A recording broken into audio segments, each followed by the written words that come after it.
Olá, graça e paz. Bem-vindos a mais um EBcast, o podcast da Escola de Bereia. Eu sou o seu irmão na fé, David Brito. Graça e paz, aqui seu irmão Felipe Lopes e em mais um episódio do EBcast. Para aliviar o peso formal dos últimos episódios, vamos hoje apenas bater um papo em um tema do mundo cristão. E para isso, temos como convidado de hoje o nosso irmão Renato Marques, do canal Fora da Caixa. Olá, aqui Renato Marques. Graça e paz a todos. Agradeço o convite dos irmãos para esta conversa e espero que seja proveitosa e esclarecedora e edificante para os ouvintes. Irmão Renato foi por bastante tempo do meio presbiteriano, tem experiência aí na atuação pastoral, e para o tema de hoje, sobre pastores que adoecem seus liderados, acreditamos que ele pode muito somar. Além disso, o irmão Felipe Lopes também aí tem uma experiência na direção de congregação no meio assembleiano. David também está escondendo aí, né? Mas ele também tem experiência aí, foi um obreiro da casa do Senhor, né? Então temos aí uma certa experiência. Eu não tive uma experiência tão grande quanto o irmão Renato, né? Até porque por conta da idade. Mas nós vemos, falando do tema, no Novo Testamento, algumas comunidades cristãs que estavam doentes, né? Enfermas. Por isso o apóstolo Paulo as exorta em muitas das cartas. Estamos falando isso porque a nossa conversa hoje será sobre esse tema, né? E quando o pastor adoece a igreja? Exatamente isso daí, né? E o irmão Renato ele vai aí somar com a nossa conversa hoje, né? Os irmãos, como bem falou o irmão Felipe, sabem que hoje aí pelo tema não deve ter essa formalidade toda, claro, mas temos citações aí bíblicas e referências bíblicas sobre situações que infelizmente acontece de um líder, às vezes, está sendo, na verdade, não uma soma, mas um peso, né, para a costa daqueles que ele lidera. E como nosso primeiro questionamento, aí poderemos até começar definindo, né, aí algumas fronteiras, né? Qual é a atuação de um pastor no meio denominacional, né? E qual é a diferença aí do que nós temos hoje como pastor atual e o pastorear biblicamente falando, irmão Renato, aí pode nos falar sobre?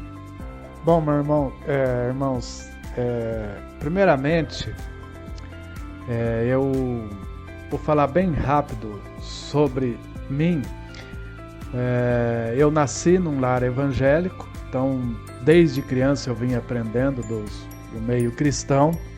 E devido a esse aprendizado, você aprende muita coisa você acerta, como muita coisa você também erra. E você vai pegando, aprendendo, vai participando de vários assuntos, de várias denominações. E esta questão de pastor, e com relação à pergunta qual a atuação de um pastor no meio denominacional e qual a diferença do pastorear biblicamente, é muito sério. Porque o que é um pastor? A palavra pastor, traduzindo ela de uma forma assim, não literária, mas o pastor é aquele que cuida. Pastor cuida. Pastor auxilia, o pastor aconselha, o pastor é aquele que chama para a verdade. Infelizmente, no meio denominacional, quero ressaltar aqui, primeiramente, que não estou generalizando, tá? Não estou generalizando todas as denominações, mas na sua grande maioria, né, a atuação de pastor de muitos que eu conheci, não vou citar nomes, só situações, eles agem de uma forma meio que ditador, trazem para si toda a autoridade, e ele é a autoridade suprema, e se porventura você discorda, infelizmente você é taxado como rebelde, como eu fui. Você vê um fato, você discorda daquilo, a pessoa te chama, o líder chamado pastor, te chama para uma conversa e fala assim: ou você segue esta visão, ou você não serve para andar com a gente. Isto não é a atitude de um pastor. Se eu tenho uma discordância, qual seria a atitude dele? Ouvir minha discordância e de uma forma amigável, carinhosa, calorosa explicar: não, irmão, é desta forma, por conta disso, por conta daquilo, enfim. Mas não, é o seguinte: você caminha com a gente, é esta visão, senão você não serve. E falou bem desta forma: você não serve para caminhar com a gente. Este é o denominacional. Poderia falar muitas coisas, mas não quero alongar. E qual que é a diferença do pastorear biblicamente? É o que eu falei. O pastor é aquele que auxilia, ele aconselha, ele ajuda, ele instrui, né, a pessoa em qualquer situação. Não é só questão bíblica, não. No cotidiano, na vida, se ele tem condição de auxiliar, de instruir em alguma outra coisa, às vezes uma decisão que a pessoa precisa tomar, ele ajudar. Esta é a função, né, biblicamente falando, de um pastor, como ele deve agir. Muito bem falado, irmão Renato, aqui conosco. Muito importante a sua participação. E um ponto que você citou muito interessante é a questão da ditadura, né, que há no meio denominacional. Uma das diferenças, a gente até falou isso no EBcast, de número 3, sobre pastor, é que o pastor dentro do meio denominacional ele é um cargo, né? E biblicamente ele é um dom. Na verdade, ele é uma função, né? Uma espécie de ação, pastorear. Tanto que esse título pastor ele não é chamado no singular, né? A gente não vê ninguém chamando pastor Timóteo, pastor. Não era um título, um cargo que a pessoa recebia e era pronto, é vitalício. Era algo que a pessoa fazia, guiava, conduzia, aconselhava. Ela era um pastor e sempre eram grupos de pastores, né?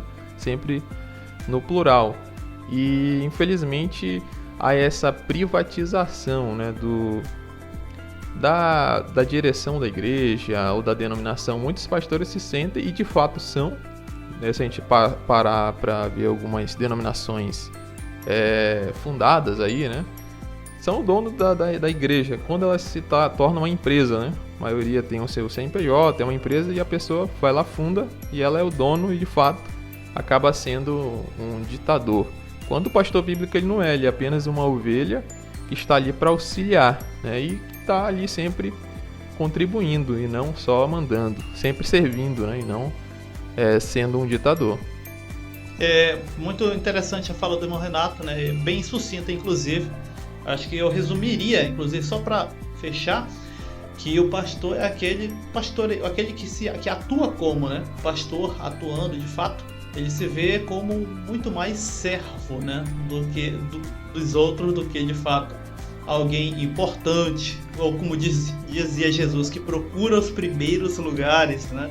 Na verdade, ele se vê muito mais como servo. Infelizmente, nós temos aí pastores atualmente que vão estar atuando como pessoas que se veem dignas de serem servidos, e isso é bem triste, porque às vezes à custa, né, do tempo, da dedicação financeira dos irmãos, eles acreditam que isso lhes é próprio, né, é um direito, e exigem, inclusive, e como disse o irmão Renato, aquele que discorda, às vezes, quando não é humilhado até publicamente, que eu já vi essa situação bem vergonhosa, acaba sendo, vamos dizer assim, expelido, né, do meio ali da congregação. De pouquinho a pouquinho ele é afastado até ele realmente ser desligado, mas nunca de forma oficial, né, para nunca ficar feio para aquele homem, para o líder, mas de forma assim meio que de jeitinho, né, infelizmente. Perfeito, David. Tem a questão também do sistema de governo, né? Ele vai contribuir bastante para essa ditadura, esse despotismo dos líderes, porque a gente tem basicamente 3 tipos de sistema de governo. A gente tem o sistema episcopal, que normalmente ele é liderado por apenas uma pessoa, né? Uma pessoa toma a decisão de tudo, que é o bispo, né? Daí vem o nome episcopal. É um bispo só que decide tudo. Ele decide quem entra, quem sai, quem é disciplinado, quem não é, até a cor da cortina, as dimensões de tudo. Ele é o dono de tudo. Tem o sistema presbiteriano, que seria já o poder dividido em um corpo, né, em um colégio de presbíteros ou anciãos, né? E também tem o sistema congregacional, que aí digamos, ele é mais um pouco democrático. A gente poderia até usar essa analogia, né? O episcopado a gente poderia chamar de monarquia, como se fosse um rei só tomando decisão. O presbiterianismo a gente poderia chamar uma oligarquia, né? Um grupo de pessoas tomando decisão. E o congregacional uma democracia, né? Onde as pessoas têm mais direito a voto, né? E como é você que teve essa experiência no sistema congregacional, como que é essa figura do pastor? Porque eu e o David a gente já teve essa experiência, mas em igrejas episcopais, o negócio é diferente, né? Sim, como eu disse, quando eu comecei a minha caminhada, que eu comecei a entender, né? Eu fazia parte de uma igreja que era o sistema congregacional. Esse sistema, a igreja tem um corpo deliberativo, né, de pessoas, que vai formar aí de secretário, tesoureiro e tal. E toda decisão não é só eles, ou podemos chamar de diretoria, não é só eles que tomam. Eles chamam a igreja, né, faz uma assembleia, eles vão fazer uma assembleia exclusiva ou especial e vão relatar ali um assunto. O assunto é uma variedade. Por quê? Justamente para o pastor, não vou usar uma expressão aqui, não tacar os pés pelas mãos, como já vi isso acontecer muito no sistema episcopal, né? Que é totalmente antagônico ao congregacional. Vamos supor que o pastor de uma determinada igreja, sistema congregacional, ele quer reformar o piso e vai gastar lá X. Então ele não chega, já sai e vai na casa de construção e compra, não. Reúne a igreja, põe isso em ata, é colocado, vai gastar X, vai gastar Y, tal. A igreja analisa o caso. Às vezes, numa reunião só não se decide, é preciso fazer outras. Então, toda decisão o pastor não toma sozinho no sistema congregacional. Como já participei de sistema episcopal também. Aí é essa questão. O pastor falou, eu já vi situações no sistema episcopal em que o pastor só reúne a diretoria, que ele não reúne nem a igreja, ele reúne lá a diretoria quem? Os presbíteros, os diáconos, o secretário, o tesoureiro, enfim. Aí ele coloca assim, ó, vou usar a mesma coisa, eu quero trocar o piso da igreja. Ele só levanta essa questão para saber, mas ele vai trocar se concordar, discordar, na hora que você vê vai estar o pedreiro lá quebrando o piso e colocando, porque ele determina. Então há essa diferença gritante entre o sistema episcopal e o congregacional. E o outro sistema que você mencionou, que eu participei também, que é o da presbiteriana, aí eles chamam de presbitério. Aí o presbitério reúne, o que é o presbitério? O conjunto de pastores de uma região da igreja presbiteriana A, tem 10 pastores. Então esses 10 pastores, juntamente com os presbíteros da igreja, formam o chamado presbitério. Quando necessitam tomar alguma decisão, aí reúne o presbitério. É quase igual o episcopal, mas assim de uma forma um pouco diferente. Mas reúne, Aí nesse presbitério tem o pastor presidente, tem o vice-presidente, tem o secretário. É praticamente como se fosse uma empresa, né? E são estas as formas, então são essas diferenças. Na minha opinião, na minha humilde opinião, num sistema que nós vemos hoje, eu creio que o congregacional é melhor. Porque é uma forma de também o pastor não fica com aquela autoridade suprema, né? Ele falou, a água parou. Realmente, eu já vi uma vez um pastor, apesar de que do meio assembleiano, tentar no seu período ali de pastorado, aonde eu congregava, aplicar o princípio do meio congregacional. Ele tomar decisão, qualquer decisão, reunindo sempre ali o chamado corpo de obreiros, só que junto vinha todo mundo que exercia alguma coisa. Ele disse que reunião de ministério, como é chamada na Assembleia de Deus, acho que o Felipe se identifica muito bem, né? Aquela reunião que é um porre. Meu Deus do céu. Chega aquele momento de reunião do ministério, meu Deus do céu. Pronto, aí é só burocracia, número, tabela, enfim, né? E ele foi o único que tentou fazer isso. Ele reunia todo mundo para reunir no ministério, só que ele queria que viesse junto. Até a irmãzinha que ficava com as criancinhas lá na salinha vinha também. E todo mundo era perguntado, mas ele fazia isso e fugindo ao modelo que aqui no caso meio assembleiano aplica, né? Que é o episcopal, que é aquele modelo que a gente já conhece, que o próprio irmão Renato citou.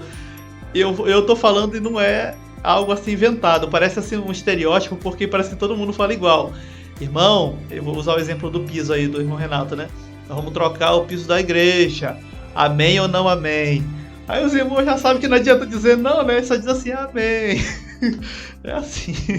E ô David, eu já presenciei com essa questão do pastor tomar decisão por si só e não chamar nem obreiro. Ele vai tomar decisão.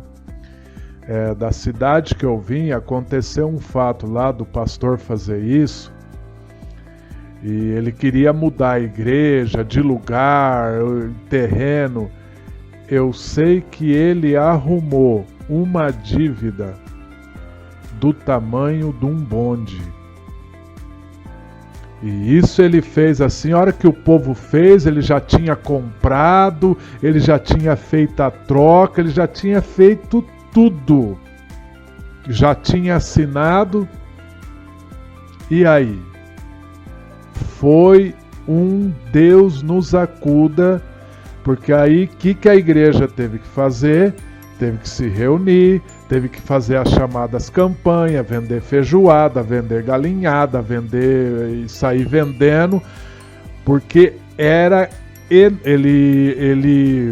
ele comprou, havia na cidade lá que eu vim uma empresa de selecionar café e era muito grande, tinha uns galpões grandes, salas, enorme.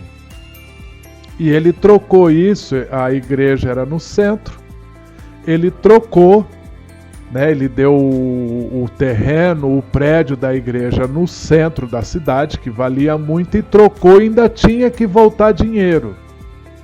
Aí você está pegando um ambiente, você tem que ajeitar o ambiente para fazer culto. Aí você tem que pagar a diferença. Olha, eu sei que deu um problema sério, quase que o nome da igreja vai para o negativo, porque a denominação ela tem um CNPJ, né? Então usou o CNPJ, mas alguém é responsável pelo CNPJ. E foi algo assim que eu fiquei vendo, falei, esse é o problema, né? O cara que é igual você mencionou, vamos trocar o piso, amém, amém, quem concorda amém, quem não concorda diz amém. É bem isso. Engraçado David falando a respeito do pastor que tentou ir fazer algo mais democrático, né? Porque a gente sabe que esse sistema ele é notadamente, vamos dizer, autoritário, né? Hoje a gente não aceitaria uma monarquia no Brasil, por exemplo. Nem constitucional, né? Tem diferença de constitucional para aquela mais absolutista. Absolutista. Né? Isso. Mas é aceito isso no meio da igreja, né? A pessoa contribui e não tem nenhum tipo de... como é que eu posso dizer? Um tipo de... Um retorno, né? Não, é tipo uma contabilidade, cara. Uma prestação de contas. Prestação de contas, exatamente. Prestação de contas com o dinheiro, né? E quando o Renato falou, dinheiro é algo muito importante, né? É algo muito sério. E o que a gente mais vê em igreja, Assembleia de Deus, a gente tá falando porque a gente foi, né? Da Assembleia de Deus. Essa irresponsabilidade no meio. É em gastar o dinheiro que não é às vezes não pode, né? Eu fui pastoreado por um pastor que tinha essa consciência, né? De contas, de pagar, né? De não ser responsável, de não construir um templo gigantesco para colocar na conta dos irmãos, mas eu conheci também alguns que não tiveram essa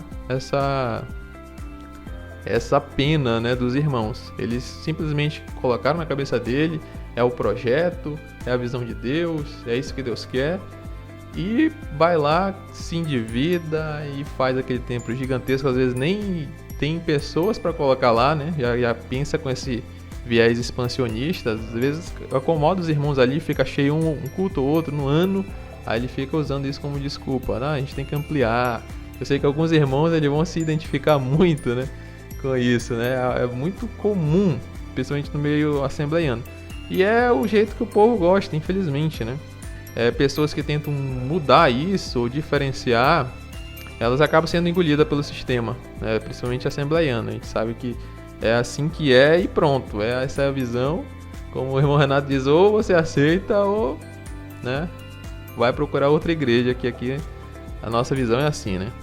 Ô Felipe, você mencionou algo aí que eu vou pegar o gancho do que você mencionou e que eu ouço muito.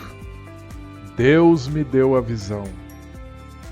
E quando a pessoa fala isso, como é que você contesta? Foi Deus que mandou, irmão. Aí, que é a mesma coisa que aconteceu do caso anterior que eu contei. Não, Deus mandou, Deus me revelou, Deus mostrou, Deus me falou. Eu senti, aquele negócio do eu senti de Deus.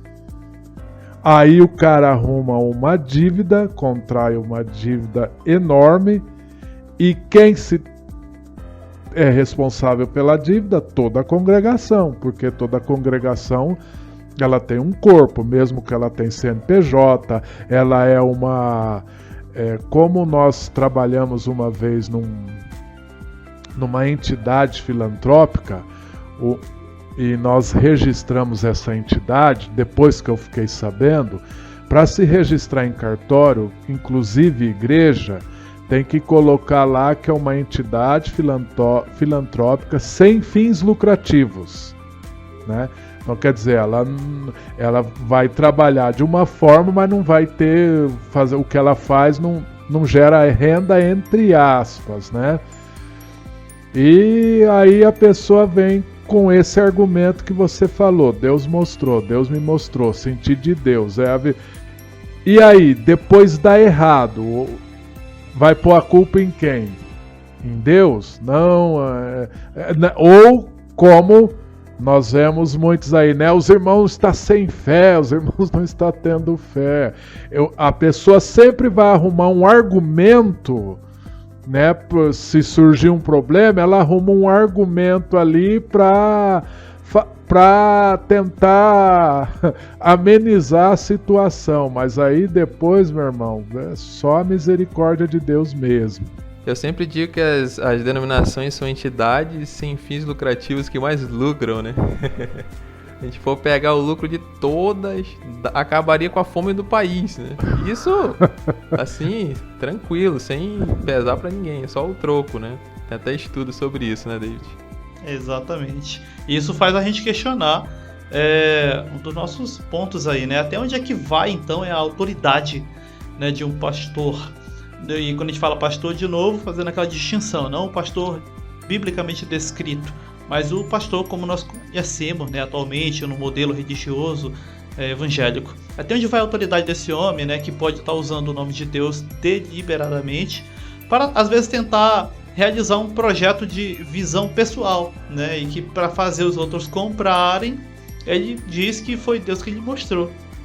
Alguns são até sinceros, porque ele acredita, ele se leva a sério e acredita que não, eu sonhei com isso e tudo mais, porque às vezes ele é um pouco leigo, e aí, de fato, quando a pessoa fica ansiosa com uma coisa e ela quer, né, tem até sonho com aquilo, e ele acha que é Deus lhe mostrando, e na verdade é só ansiedade, né, vontade de realizar. E tem outros que não, que realmente eles não são, eles dizem isso, mas eles usam. Eu conheci uns que até admitem, né? Eles usam a frase deliberadamente. Não, basta dizer pro povo que é Deus no negócio e o povo vai. E, sabe, eles conversam isso assim numa mesa de jantar contigo com a cara mais deslavada. E, sinceramente, é de espantar, sabe? Dá até medo, assim, rapaz, o homem é sem escrúpulo, sabe? Assim, não, vai lá, obreiro, vai lá e pá, bate assim na mesa, né? Aquele jeitão. Vai lá, diz que é Deus no negócio e o povo vai. Ou seja, ele sabe que não é Deus no negócio, ele já sabe a fórmula de como o povo compra, né? E usa isso assim a seu favor largamente para realizar projetos pessoais. Pode ir lá, Renato, comentar. E aí, até onde é que vai então essa autoridade aí pastoral, que a gente poderia dizer? Até onde seria esse limite, o freio aí?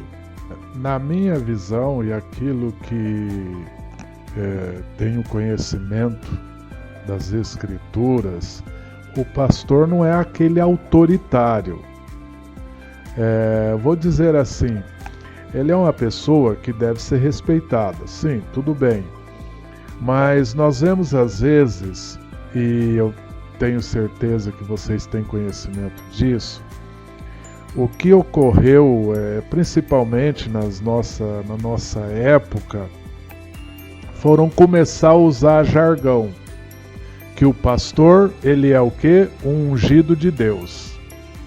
Então, se ele é ungido de Deus, ele tem autoridade suprema. Ai de você, se não obedecer, ou se, porventura, se levantar ou falar contra um ungido de Deus. E usam desses argumentos justamente para ter autoridade daquilo que estamos falando. Em vários fatores, a autoridade sobre comprar, vender, mexer aqui, mexer lá, e a autoridade, entre aspas, eles começam a usar que ele é a autoridade espiritual, ele tem o poder, chamado poder de cobertura espiritual sobre a vida daquele que está debaixo do seu pastorado. Voltando um pouco no início do que nós começamos a falar, né, que o Felipe bem disse, pastor, lendo as Escrituras, ele é um chamado. Ele é um chamado. Hoje nós vemos uma fábrica. Eu já ouvi pessoa falar assim, eu vou estudar teologia para virar pastor. Seminário, faculdade, teológica não forma pastor, forma teólogo. Ou você se forma um bacharel, né? Toda pessoa que faz um curso, ela é um bacharel naquele curso. Se ela quer melhorar, ela faz pós-graduação, mestrado, doutorado, mas você é um mestrado, é um doutorado, você tem pós-graduação, um bacharelado naquele assunto, teologia. E a pessoa sai aí nessa vida aí, se fazendo e se tornando pastor, e acha que, como o Felipe falou, é um título, e este título ele tem uma certa relevância, autoridade sobre os outros. E nós vemos às vezes coisas abusivas, como já presenciei muita, justamente do famoso jargão, que vocês sabem quem fala ele, quem se levanta contra o ungido do Senhor e fica impune. Exatamente, né? A gente vê esses jargões, como você falou, em todo canto do Brasil. A gente sempre fala, não estamos querendo generalizar, porque a gente sabe que há no meio diferente. Mas a gente percebe em todos os cantos do país, né? Eu estou aqui no Amazonas, o irmão David está no Pará, o irmão Renato está no Mato Grosso do Sul, né? Que é da região sul, segundo o deputado lá. E nós, na verdade, é da região centro-oeste. Mas a gente vê esses tipos de discurso em todos, sempre uma voz só, né? E todos esses jargões, ungido de Deus. E isso tem se intensificado bastante com o passar do tempo, né? Principalmente depois do movimento G12, que surgiu aqui no norte, né? E se espalhou pelo Brasil todo. Essa questão de autoridade espiritual, né? Que isso aí levou essa condição do pastor de domínio sobre as pessoas a 1.000.000%. Ficou muito escancarado essa infalibilidade pastoral, né? A gente tem no catolicismo a infalibilidade papal, que o Papa fala é lei, é ordem, se ele pode criar pecado, ele pode tirar a pessoa do céu, do inferno, pode até perdoar pessoas, né? Tirar lá, sei lá, o Lutero que foi excomungado, ele pode, muito tempo depois de Lutero morrer, ele pode, não, o Lutero agora está no céu. E no meio protestante a gente tem infalibilidade pastoral, né? Os pastores são inerrantes, né? Não é mais nem a própria Bíblia, os pastores que eles decidem quem está certo, quem está errado, até pessoas com quem a pessoa vai casar, né? E onde a pessoa vai morar, o emprego que ela vai ter e tudo isso, né? O pastor virou um tipo de pai, né? A gente até fez isso, né? Esse exercício de voltar no tempo lá no nosso episódio sobre isso. Vem lá dos pais da igreja, né? Do bispo. O bispo é a voz de Deus e isso aí tem se espalhado pelo Brasil todo. E realmente tem se tornado até um prejuízo para aqueles que são de fora do meio cristão, né? Do meio não evangélico. Porque ao ver o tratamento às vezes que esse líder, o pastor local, dispensa aos seus congregados, tem gente que fica espantado, né? Eu conheço gente não crente que fica espantado como aquelas pessoas ali dentro daquele templo se submetem, né, às vezes a tal tratamento. Porque eu sei, né, tava até limpando aqui a casa aqui recente, tava eu, minha noiva, irmão, o cunhado e tudo, e falávamos um pouco dessas coisas.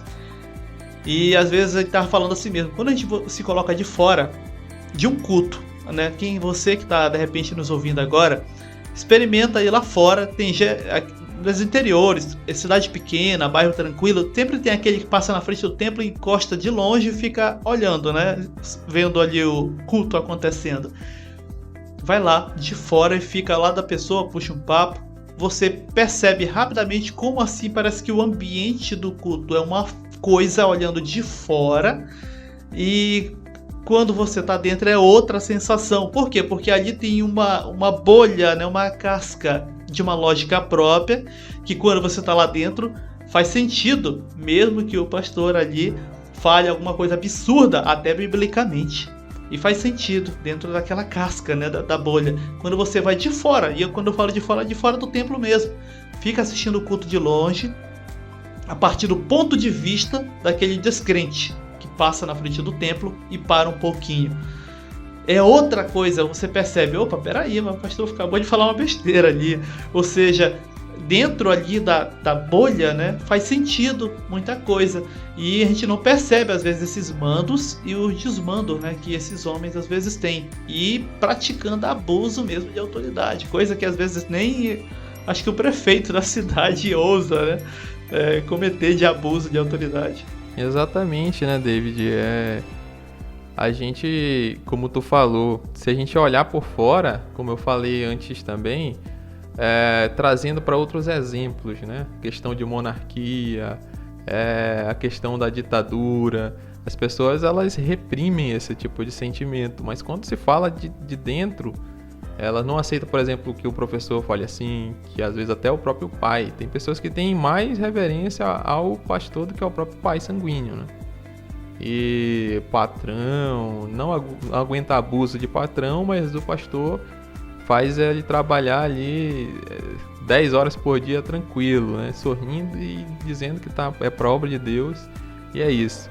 Mas como que a gente poderia, irmão Renato, identificar esses pastores abusivos, né, e sair dessa independência emocional que eles causam? Eu vou relatar 2 casos. O primeiro foi o meu, justamente porque quando você... O que eu vejo dentro de algumas denominações e abuso, vamos chamar aí abuso de autoridade. No caso, estamos falando de pastor. Quando você começa a ler, como eu fiz um curso de teologia, eu fiz um curso básico, depois eu fiz mais um, aí eu fiz o curso do Held também, está terminando. Enfim, então você vai agregando conhecimentos, você começa a questionar. Quando você começa a questionar, eles usam... Tem muito pastor que tem assim, um certo conhecimento, por assim dizer, na área da psicologia. Ele não é um psicólogo, mas ele entende um pouco, ele domina um pouco. Então ele vai usar o teu emocional. E você mencionou algo já que eles usam muito. Você vai deixar de fazer para a obra de Deus? Tipo assim, se você não fizer, meu irmão, você está na mão de Deus. Deus vai pesar a mão. Aí poderíamos falar até, acho que até foge do assunto, né? Poderíamos falar até da questão de dízimo e oferta. Se não levar o dízimo, se você dizimar, tua vida vai do bom para o melhor. Mas se você não dizimar, o Satanás entra na tua casa e pinta e borda. É a mesma coisa você discordar de um pastor. Você discordou, você está na mão de Deus, que aí nós voltamos naquela chamado ungido, né, de Deus, e eles usam esse emocional.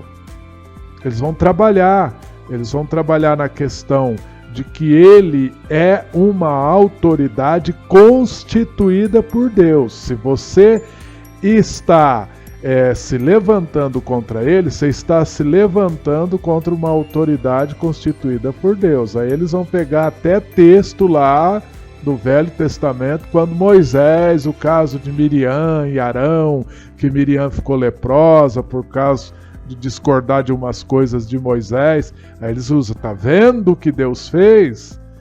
Eles sempre vão... Aí a pessoa que é leiga, que não fica com medo, porque ela tem medo de Deus pesar a mão nela. E ela esquece que está no tempo da graça, ela não está E eles fazem isso. Aconteceu um fato aqui, onde eu moro, há uns tempos atrás, eu e minha esposa estava reunindo com um grupo de pessoas na casa de um casal. Eles queriam e ficaram sabendo, né, e me chamaram, aí comecei a dar estudos para ele. A gente fazia um culto na casa bem, posso dizer assim, bem light. Chegava lá, uma oração, eu pegava o violão, uns 2, 3 cânticos e dava o estudo, terminava, orava encerrando, amém, ponto. Neste grupo estava indo um casalzinho de namorados. E o que aconteceu? Eles me chamaram e contaram uma história. O que aconteceu? O casal de namorados se relacionaram né, no namoro, conclusão, a menina ficou grávida, porém eles pertencem a uma igreja aqui. O que o pastor fez com eles quando ficou sabendo, né, que eles chegaram no pastor e contaram o pastor o episódio, ó, pastor, tá assim, tá assado, ela ficou grávida, mas nós vamos casar. O pastor, num culto, chamou eles lá na frente, no chamado púlpito, alguns usam a tribuna, e fizeram eles confessar diante de toda a igreja o chamado pecado. E eles tiveram que falar o que fizeram. A hora que terminou, o pastor falou assim, ó, de hoje em diante, vocês vão ficar no banco, não vão poder tomar ceia, não vai poder isso, não vai poder aquilo, não vai poder aquilo outro. E eles queriam casar. Eles foram no cartório, levaram todos os documentos. Para finalizar, o que aconteceu? O pastor não quis fazer o casamento deles, porque eles estavam em grande pecado. O pastor ia orar primeiro, para ver se Deus tocava no coração dele, para ele fazer o casamento. O que eles me chamaram para mim fazer o casamento? Irmão, você não faz o nosso casamento, você abençoa. Olha o que eles falaram. Você abençoa a gente? Eu falei, irmãos, eu não abençoo ninguém, eu não tenho poder para abençoar ninguém. Mas como assim? Não, nós podemos nos reunir sim, eu vou lá, faço a parte litúrgica, mas vou orar pedindo que Deus abençoe a união de vocês. É Deus que vai abençoar, eu não tenho poder para nada. De te abençoar, de te amaldiçoar, de cobertura espiritual. Aí eu aproveitei o gancho e entrei, né? Com isso. E que você vê isso? Autoridade emocional. Eles ficaram mal, eles ficaram com medos. Ficaram com medo, pronto, pecamos contra Deus e agora? Dá a impressão, pela forma que o pastor agiu, é como que se Deus não tivesse perdoado eles pelo erro que eles pediram, depois pediram perdão. Tanto é que se casaram, realizei o casamento deles, tudo. A criança já nasceu, isso já faz uns 2, 3 anos, né? Mas veja que situação esse casal ficou. Eles ficaram desesperados, porque a forma que o pastor usou no emocional é como se eles fizeram um pecado capital e Deus agora ia descer o chicote e pronto. Então, é isto que eles fazem. Mais uma vez ressaltando, inclusive o Felipe já falou, não estou generalizando, são casos que aconteceu, isso não quer dizer que acontece em todas, mas esses pastores que usam desse argumento, desse artifício, eles arrebentam. Eu já conversei com pessoas emocionalmente totalmente ferida, justamente por esses abusos. Infelizmente, os chamados líderes abusivos, né, pastores abusivos, eles podem até serem identificados, mas podemos dizer que muitos irmãos não sabem nem como sair, porque esses líderes, se tem uma coisa que eles são muito bons, é em criar uma dependência emocional deles, né, no liderado.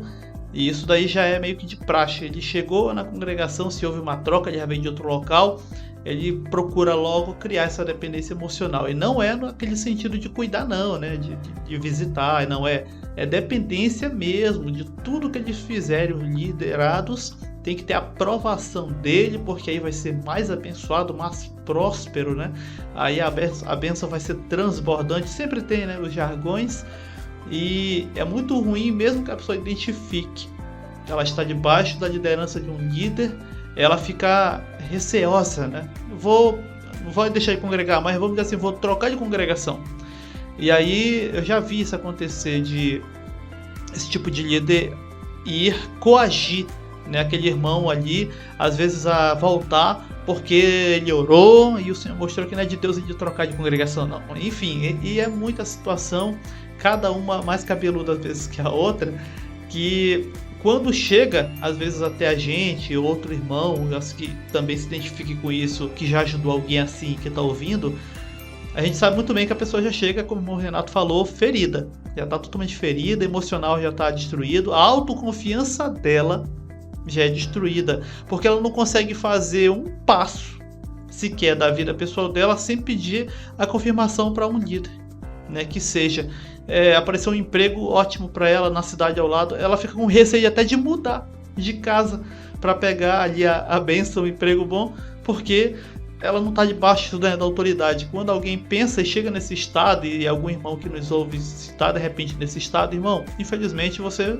passou pela mão de alguém que não te pastoreou de verdade, né? Foi infelizmente uma pessoa abusiva, mas, né, oramos para que Deus te restaure, te cure, porque realmente você precisa restabelecer aí a autoconfiança. A fé não tem como prosperar, né, num ambiente, no emocional desse jeito. Precisa pelo menos a autoconfiança ser restaurada de novo. Inclusive, o David, o que você mencionou aí, aconteceu com esse casal.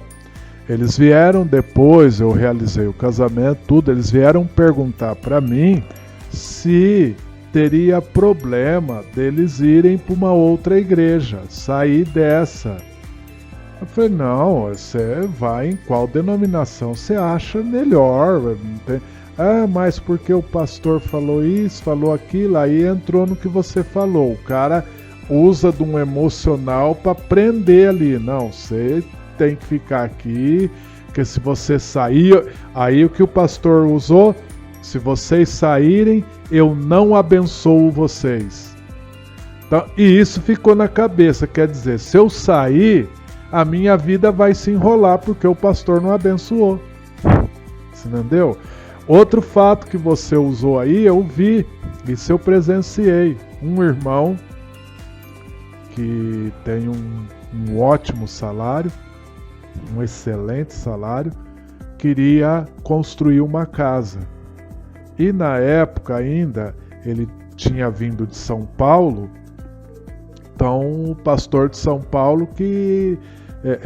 no caso, pastoreava ele ligou para esse pastor em São Paulo na época para perguntar para o pastor orar se era de Deus ele construir uma casa.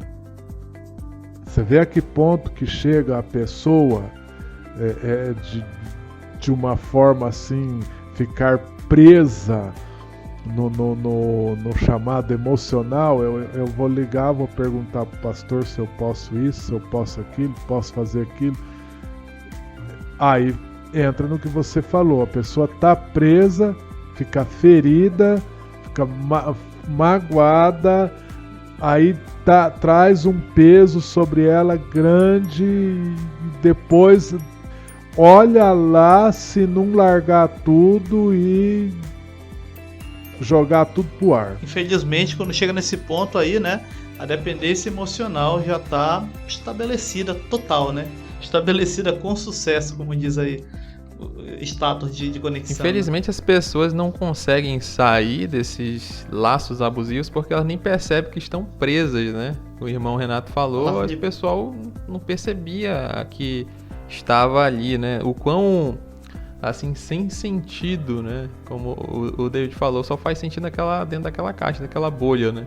Essa ideia de que você não pode sair dali, porque senão o pastor vai te amaldiçoar, e aí você vai ser maldito mesmo estando servindo a Deus em outra denominação ou não estando em canto nenhum, né? Infelizmente tem muitas pessoas aí magoadas, destruídas. Graças a Deus a gente encontrou bastante pessoas que ainda estão com a sua fé em Cristo, né? Feridas, machucadas, mas ainda creem em Cristo. Muitos se tornaram ateus porque isso é a obra de Deus, né? A pessoa fica pensando, isso é a obra de Deus? Pastor abusivo, irmãos fofoqueiros e tal, isso e aquilo, né? A gente sabe que muita gente sai por problemas de fato de pecado, alguma coisa, mas existe também aquelas pessoas que saem por se decepcionar com o sistema, e muitos desses acabam culpando Deus, né? Não consegue desassociar, né? O que é a igreja de Deus verdadeira, universal, em todos os cantos, a todo momento, e essa instituição que se diz igreja, né? Que às vezes ajuda o evangelho e às vezes atrapalha. Então fica com esse laço de dependência e fica difícil sair quando a pessoa não percebe que está sendo abusada, né? A gente vê isso em relacionamentos, por exemplo. A pessoa está ali sofrendo e quanto mais a pessoa bate, mais a outra tá junta ali, tá perto e parece que até foi lançada uma macumba ali para ficar presa, né? Não consegue sair, suporta todos os abusos e acha que a pessoa vai mudar, sendo que não vai. Então muitos estão com esse tipo de dependência emocional e isso só atrapalha o crescimento dela. Infelizmente, né, falando aí do nosso tema já na reta final, nós temos às vezes, voltando acho que ali ao nosso primeiro tópico, né, ao início, nas igrejas, principalmente de caráter episcopal, parece que tudo acontece, tudo gira em função da figura do líder, do pastor, o que não deveria acontecer.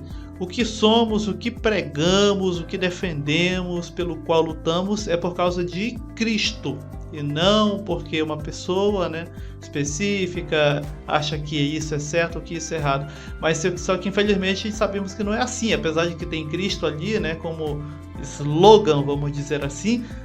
Sabemos que infelizmente tudo acaba girando em torno da vontade, necessidade do líder. Parece que se torna o contrário, né? Aquele que era para pastorear no sentido de guiar, né, auxiliar, dar o ombro, ele acaba sendo o mimado pela congregação, né? Sustentado. Só falta ganhar leite na mamadeira, né, na boca igual criança, porque a congregação faz de tudo por ele e para ele. E é triste porque quando a congregação faz isso, não tem quem abra os olhos. Sei lá, eu acredito que só Deus mesmo, é igual conversão. Se não for Deus pelo seu espírito, não tem como chegar nessa pessoa e dizer: ei, presta atenção, olha, isso aí tu tá nesse ambiente, não é tóxico, enfim, não tem como. Eu acho que é só Deus mesmo pra, sei lá, acontecer uma situação, um estalo e a pessoa começar a abrir os olhos. Se nós poderíamos até usar, o David, um episódio aqui que aconteceu com Paulo, mais ou menos sobre isso que estamos falando, né? Que o povo começou a questionar e Paulo escreve, fala: ó, que eu tô ouvindo aí, um é de Paulo, outro é de Cefas, outro é de Apolo. Para, que as pessoas, não, eu sou de Paulo, eu sigo, né, o que Paulo está pregando, não, eu sigo o que Apolo, eu sigo o que Cefas está pregando. Falou: não, um plantou, outro regou, outro colheu e quem deu o crescimento foi o Espírito. Para com isso, irmãos. Tanto é que quando ele recomenda, ó, receba fulano, né, tratem bem dele, façam. Por quê? Porque o próprio povo estava entrando nessa que nós estamos falando. Ó, eu estou debaixo da autoridade de Paulo. Não, eu estou debaixo da autoridade de Apolo. Não, eu estou da autoridade de Pedro, de Cefas. Não, para. E esta questão, para finalizar aí, do emocional, uma outra coisa que eu percebi dessa questão de abuso é que em algumas situações, tipo, a pessoa quer sair da denominação por uma discordância, por um coisa lá, aí, entre aspas, lá lançado uma maldição. Você vai ver, não vai dar certo isso na tua vida, não vai dar certo aquilo. Em algumas pessoas isso fica cravado na mente. A pessoa fica com aquilo. Aí tudo que ela vai fazer, ela faz com medo. Nossa, eu vou fazer isso, mas ele falou que vai dar problema, que não vai dar certo. Ela já faz, mas na sua mente aquilo já não vai dar certo, porque alguém lá atrás, né, usando desse abuso emocional, psicológico, já condicionou a pessoa, né? Porque em muitas coisas nós somos condicionados, condicionou a pessoa a pensar desta forma. Aí ele vai arrumar um emprego. Ah, mas eu não vou conseguir porque ele falou que não vai dar certo. Aí eu arrumo um emprego. Ah, mas não vou ficar muito tempo porque ele falou que Você entendeu? A pessoa vive com medo de tudo e de todos. Ele acaba sendo maldito por achar que está debaixo de maldição.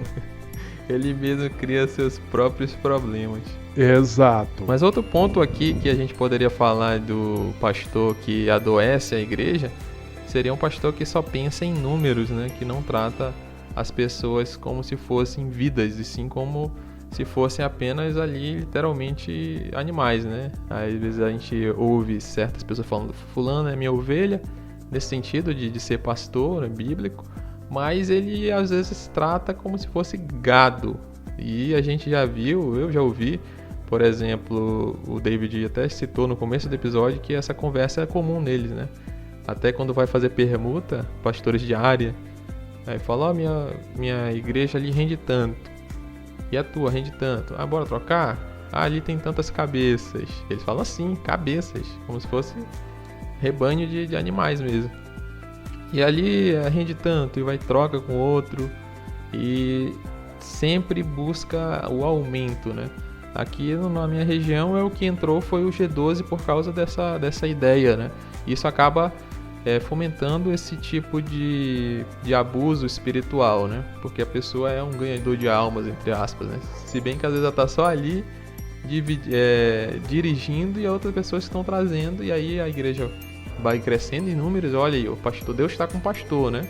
Deus está com o pastor falando de tal, porque ele é homem de Deus, e olha aí, tá crescendo, então é porque tá certo, ele é ungido mesmo, e só pensando em números, né? Como se um número fosse algo bom. É até vergonhoso falar aqui, mas não tem como se esconder isso. O Felipe mesmo falou, e eu também posso falar isso, né, por ter sido do meio assembleiano por muito tempo, que em muitas reuniões pastorais, mesmo aquelas que são oficiais ou aquelas que são extra-oficiais, às vezes é falado e descrito a congregação a partir de seus números, né, daquilo que se produz financeiramente.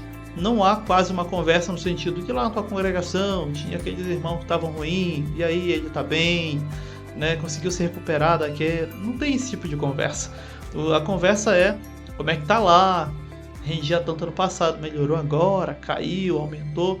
É sempre baseado nos números financeiros, o sucesso, né, ou o fracasso de uma congregação. Né, se naquele local, daquele bairro, daquela rua, o drogado saiu das drogas, parou de dar trabalho para a sociedade, o ladrão que ali roubava não rouba mais, mas que estando congregando ali não fez aumentar R$100 na renda, para eles, para esse tipo de líder abusivo, não é sucesso, né? Não é algo que avançou. E a gente sabe muito bem que uma vida nesse estado, se de fato conhecendo a Cristo, né, avançou muito. Outro ponto que a gente pode falar é na questão do tratamento diferenciado que muitos pastores recebem, né? Principalmente a gente vê isso escancarado em caso de disciplina, como o Renato falou, né? Aqueles jovens, eles acabaram sendo disciplinados, foram lá na frente, tiveram que confessar para toda a igreja, né? Tiveram que passar por aquele constrangimento, no mínimo constrangimento. A gente pode dizer que é uma humilhação sem problema nenhum. Mas para a gente usar uma palavra leve, a gente pode dizer que é constrangimento. E quando acontece isso, eu já vi casos, eu acho que os irmãos conhecem também, com pastores, o tratamento é diferenciado, né? É tipo abafado, às vezes negado, a maioria das vezes é negado. Não, o fulano não fez isso. E quando é admitido, não sofre nenhum tipo de punição, né? Aí quando não tem como negar, é o diabo que está tentando. E eu já vi aqui, por exemplo, pastores que cometeram tipo de pecado e não foram disciplinados. Um jovem, por exemplo, que cometeu esse pecado, foi disciplinado, ficou lá tantos meses e tudo, e o pastor, porque era homem de Deus, porque fazia a obra de Deus crescer, a gente pode ver isso também em outros cantos do Brasil, cometeu o mesmo pecado, não aconteceu nada, simplesmente ele ficou meio afastado, ninguém disse porquê, e depois voltou, né? A gente conhece esse tipo de caso, então sempre é um diferencial também. Isso acaba estimulando e contribuindo para o surgimento de uma cultura, né? Dessa cultura que a gente está falando aqui, né? Essa cultura que cria pessoas autoritárias, narcisistas e tudo, porque são os intocáveis, né? É aquela questão que eu falei para vocês, né, que muitos vão usar, que é a questão de Moisés. Se é você que é o membro que errou, que falhou, o pastor tem autoridade para te disciplinar. Ele vai te disciplinar, você não vai participar disso, você não vai fazer mais isso. Se você toca, você não vai tocar. Se você é líder de louvor, você vai ficar no banco aí como uma pessoa comum. Porém, todavia, contudo, quando é ele, aí é Deus que vai tratar com ele. Essa é a diferença, é Deus que vai tratar comigo, não é vocês. Que é sempre este jargão que vamos ouvir, né? O ungido do Senhor, quem vai lidar com o ungido do Senhor é Deus, não é você. Não põe a mão não faz isso não, né? Não tenta não, deixa Deus tratar. Mas quando é você não, aí ele pode, que no caso, igual o Felipe falou, desses jovens, realmente foi constrangedor. A hora que eles me contaram, eu falei, meu Deus, mas ele fez isso com vocês? Né? Fez, chamou lá na frente, assim, fez, Jesus amado, um lugar que é para abraçar o que errou, o ferido, o que está caído lá no meio do caminho. Não, vão tacar pedra. É demais. É bem complicado, né, Renato? Porque nós temos até no meio deles mesmo, pastoral, a posição bem extremada em relação a isso. Parece que toda a organização, a estrutura é feita para beneficiar aquele que se tenta, vamos dizer assim, fugir da punição. Nós temos aí o caso de um pastor do meio pentecostal que veio a público, admitiu que estava com problemas, com vício em drogas, né? Fez aí a sua confissão, mas que estava se cuidando, né, para sair dessa dependência e tudo. E simplesmente colocaram o homem na geladeira, né? Enfim, de todas as formas possíveis. Mas quem, por exemplo, tem até mesmo prova, né, de pecados gravíssimos e tudo, basta a pessoa chorar de pé junto negando, né, que pronto, ela que vira praticamente aí o xodózinho, né, o querido. E isso é muito comum no meio pastoral. Nossa, a gente fica assim até ao mesmo tempo triste, se perguntando, meu Deus, será que Deus mesmo está no meio desse povo? Porque não é normal, né? Aquele que confessa e está deixando, né, aquele erro, deveríamos realmente acolher, né? Não, realmente o irmão está aqui, vamos tratar dele, ele foi uma bênção, mas vamos tratar dele. Não, ele é menosprezado. E aquele que procura negar até, às vezes, né, de pé junto, como diz o pessoal aqui, é o que é exaltado, né? Para ver como esse meio, além de, em muitos casos, abusivo, né, ele acaba sendo um meio que fomenta realmente esse comportamento, como o irmão Felipe falou, né, de ser não disciplinado, né, e não quer receber orientação porque são blindados, vamos dizer assim. Isso a gente pode falar que é bíblico, né? Algumas pessoas falam, tem que ser assim mesmo porque a Bíblia diz. De fato diz em 1 Timóteo, capítulo 5, versículo 20, diz assim: aos que pecarem, repreende-os na presença de todos, para que também os outros tenham temor. Só que o que ninguém fala é que esse texto está direcionado ao presbítero, ou seja, pastores, ou seja, obreiros, né? Quem quer que seja. Ou seja, não era para a igreja, entre aspas, comum, né? E sim para os presbíteros, porque eles que estão ali representando, né? Então era para eles serem o exemplo do rebanho, como Pedro diz. Só que aí se investe, né? O irmãozinho que está ali acabou de se batizar, pecou, gancho.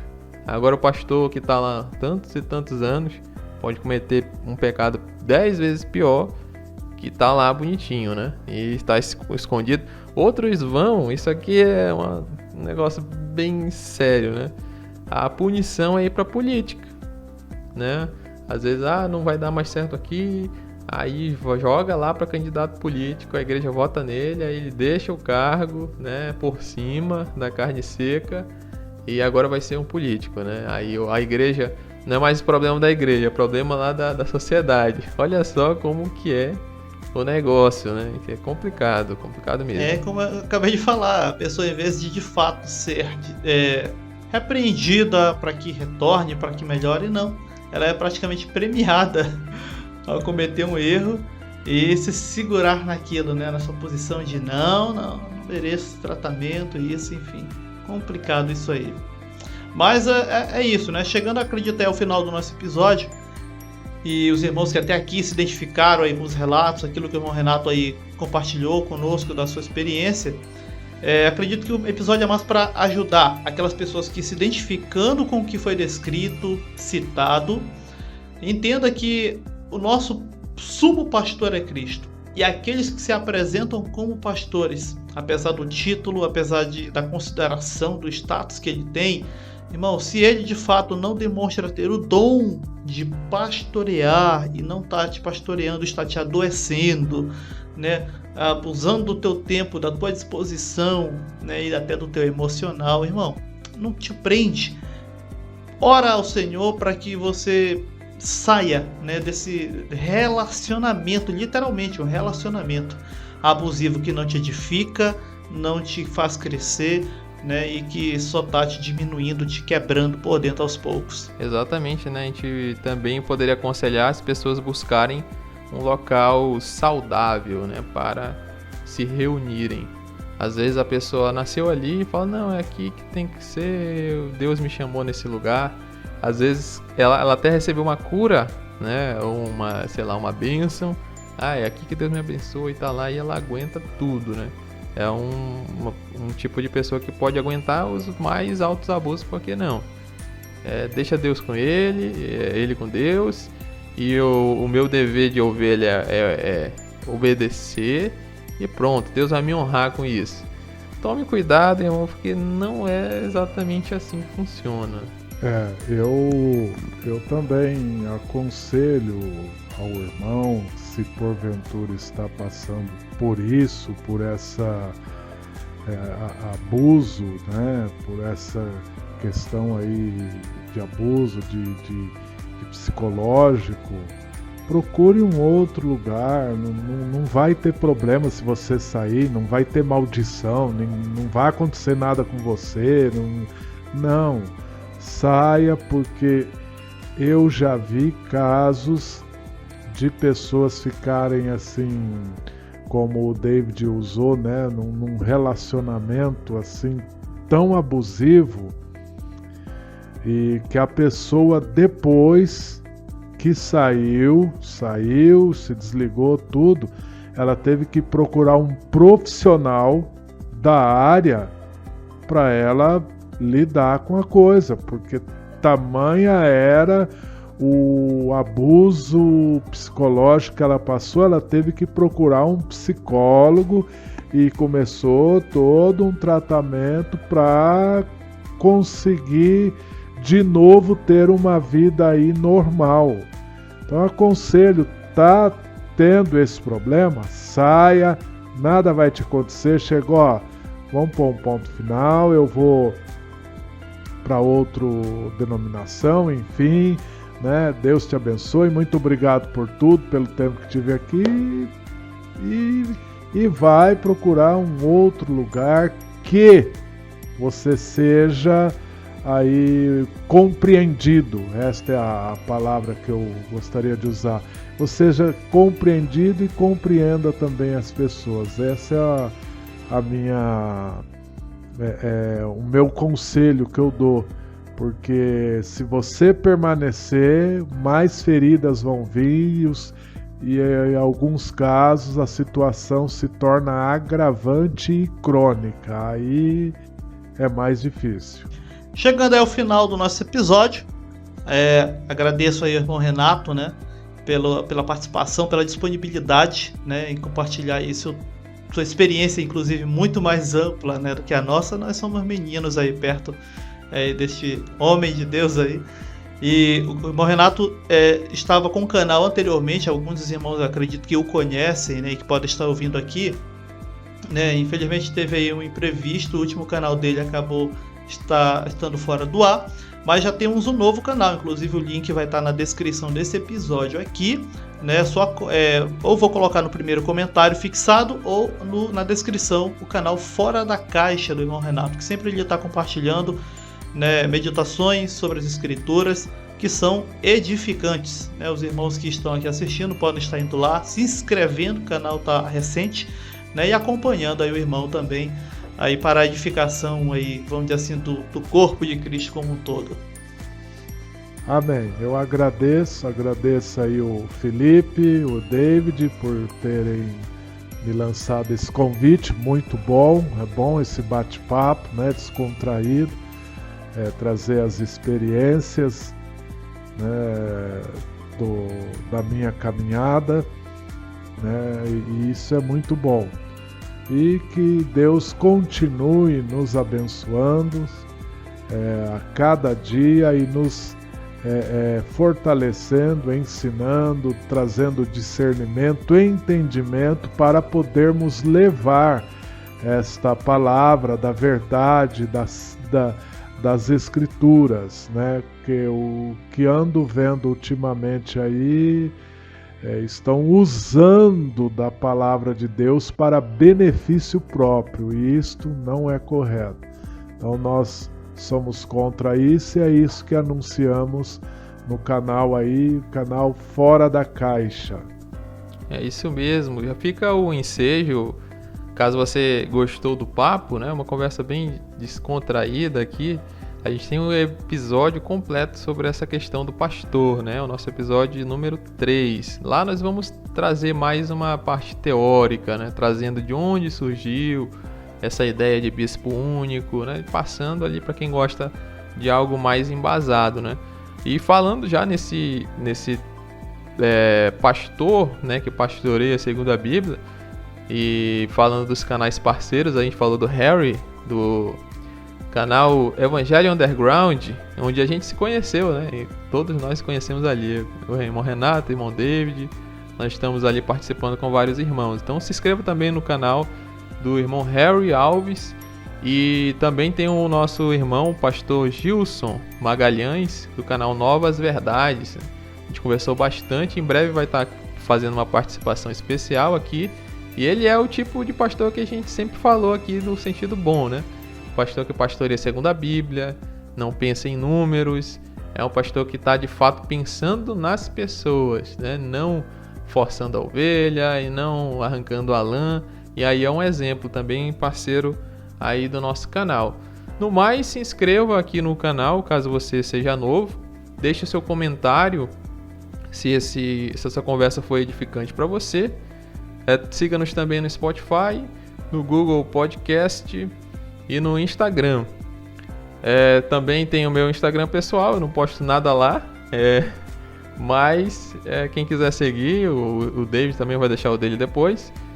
Tem o TikTok também, não tem dancinha lá, o meu TikTok pessoal. Eu faço mais coisas relacionadas a futebol, ultimamente estatística principalmente, é uma área que eu gosto muito. @Felipe da Casa Lopes. Aí o David também vai deixar o contato dele, quem quiser segui-lo. É verdade. No meu, na verdade, ele não vai ter teologia, né? Por isso a gente coordena aí o Instagram do Escola de Beré. Para quem já olhou a descrição, sempre vai estar aí na descrição dos vídeos, juntamente com o link do canal do irmão Renato. Vai estar também aí, como sempre, o da Escola de Beré. Inclusive esse tema mesmo aqui dos pastores abusivos em pequenas postagens resumidas, né? Sempre eu digo que lá no perfil do Instagram tá as postagens para aquele que não tem muito tempo. Leitura rápida, algumas passadas de tela, e você já tem ali um texto edificante, né, na postagem ali do Instagram Escola de Beré. E nos encontramos lá e também aqui no próximo episódio aí do EBcast, lançado todas as segundas-feiras, se Deus quiser. Até lá então, e graça e paz. Graça e paz, irmão. Graça e paz a todos.